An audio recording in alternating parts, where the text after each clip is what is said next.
Hendaknya yang pertama kali engkau dakwahkan mereka ila syahadati an la ilaha illallah dan lil dari'ah, menutup celah ataupun jalan-jalan yang menuju kepada salatku, kesyirikan, sembelihanku, hidupku dan matiku hanya untuk Rabbul Alamin. Bismillahirrahmanirrahim. Alhamdulillahi wassalatu wassalamu ala Rasulillah wa ala alihi wa ashabihi wa man tabi'ahum bi ihsanin ila yaumiddin. Amma ba'du. Ikhwani wa akhwati fillah, kaum muslimin dan muslimat rahimani wa rahimakumullah.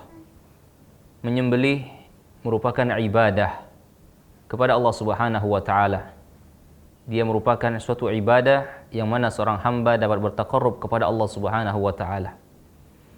Bahkan dia merupakan ibadah yang sangat agung yang tidak boleh bagi seorang hamba untuk memalingkannya kepada selain Allah Subhanahu wa taala.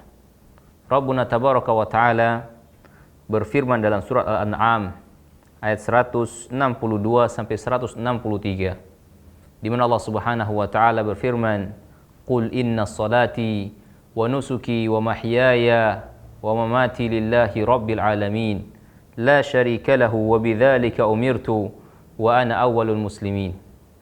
Kata Allah Subhanahu wa taala, katakanlah wahai Muhammad, sesungguhnya salatku, sembelihanku, hidupku dan matiku hanya untuk Rabbul Alamin, hanya untuk Allah, Rabb yang mengatur segala alam semesta ini. Ayat yang sangat agung ahibati fillah, yang menjelaskan kepada kita semua prinsip seorang muslim yang hendaknya salatnya, kurbannya, hidup kita dan mati kita hanyalah untuk Allah Subhanahu wa taala. Dan makna hanya untuk Allah tabaraka wa taala artinya kita tunduk dan patuh terhadap aturan-aturan dari Rabbuna tabaraka wa taala. Maka Allah Subhanahu wa taala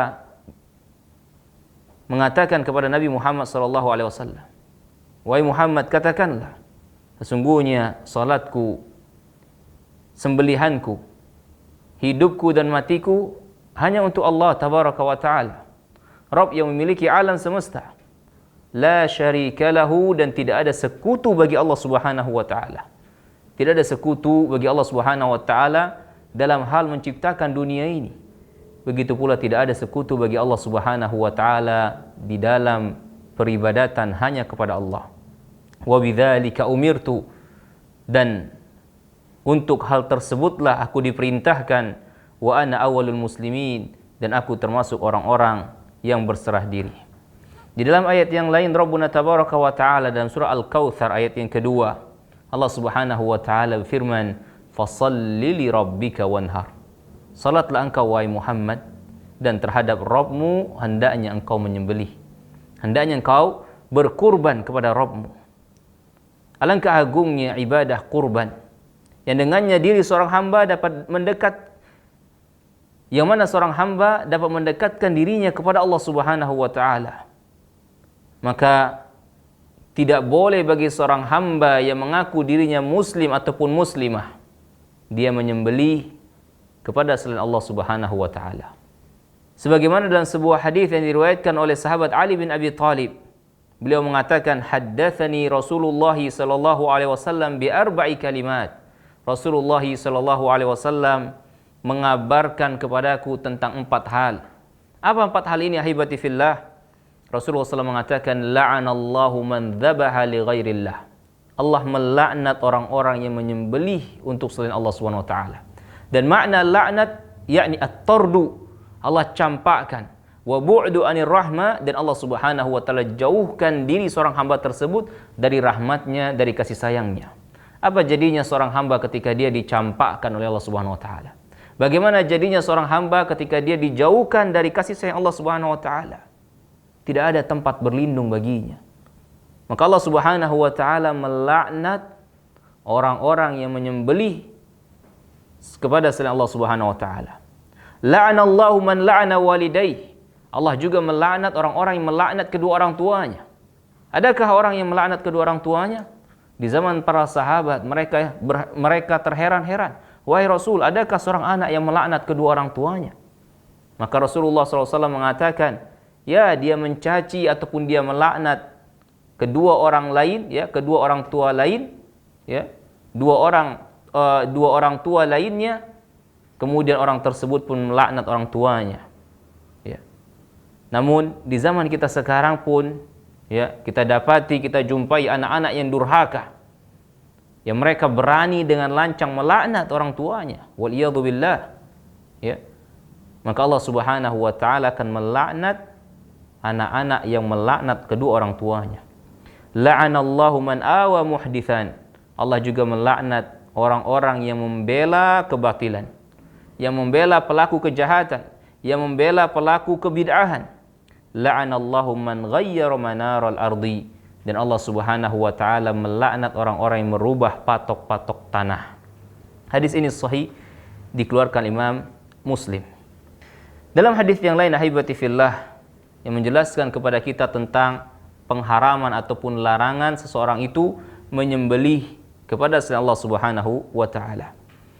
Hadis yang sahih yang diriwayatkan dari Tariq ibn Shihab, beliau mengatakan anna Rasulullah sallallahu alaihi wasallam qala, sesungguhnya Rasulullah SAW pernah bersabda, dakhalal jannata rajulun fi dhubabin wa dakhalan nara rajulun fi dhubabin. Sungguh seseorang masuk ke dalam surga karena seekor lalat, dan sungguh ada seseorang yang masuk ke dalam neraka karena seekor lalat. Maka perhatikanlah hibati fillah, sebuah permasalahan yang sangat-sangat penting untuk kita ketahui bersama. Bagaimana seorang laki-laki ini bisa masuk surga hanya karena seekor lalat? Dan apa yang menyebabkan seorang laki-laki ini, ya, bisa masuk neraka karena seekor lalat? Sehingga para sahabat mengatakan, qalu kaifa dzalika ya Rasulullah? Bagaimana itu bisa terjadi wahai Rasul? Maka Rasulullah SAW menceritakan, marra rajulani ala qaumin lahum sanamun lam yujawizuhu ahadun hatta yuqarriba lahu syai'a. Sesungguhnya dua orang laki-laki ini melewati suatu kampung, suatu tempat, ya, suatu kampung ataupun suatu tempat yang mana penduduknya memiliki sonam, memiliki berhala yang mereka agungkan, yang mana mereka memberikan syarat ataupun peraturan, tidak boleh ada yang melewati kampung tersebut melainkan harus bertakarrub ataupun berkurban terlebih dahulu kepada sesembahan-sesembahan mereka.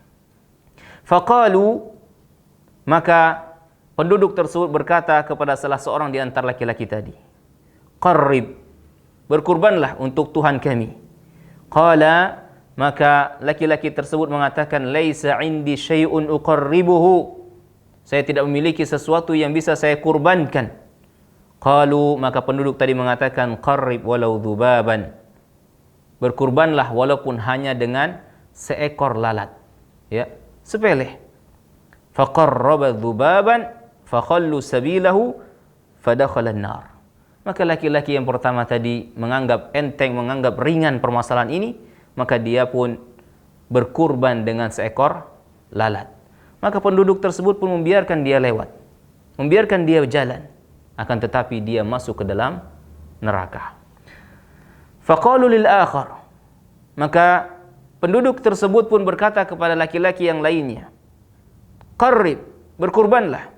Faqala, maka laki-laki tersebut mengatakan, ma kuntu liuqarriba li ahadin syai'an dunallah, aku tidak akan berkurban terhadap sesuatu, ya, kepada Allah Subhanahu wa taala. Saya tidak akan mengorbankan sedikit pun kepada Allah Subhanahu wa taala. Maka penduduk tersebut pun marah, ya, karena laki-laki tersebut telah merendahkan Tuhan mereka. Fadarabu unuqahu fadakhalal jannah, maka mereka pun membunuhnya dan masuklah laki-laki tersebut ke dalam surga. Maka perhatikanlah hadis ini ahibati fillah, bagaimana seseorang yang berkurban dapat masuk ke dalam surga dan bagaimana seorang itu berkurban dapat masuk ke dalam neraka. Bukan perkara apa yang dikurbankan, akan tapi kurban kepada siapa kita berkurban. Itulah yang penting. Karena kurban ahibati fillah dia merupakan ibadah dan dia merupakan hak Allah Subhanahu wa taala. sehingga tidak boleh dipalingkan kepada selain Allah Subhanahu wa taala sekecil apapun kurban tersebut.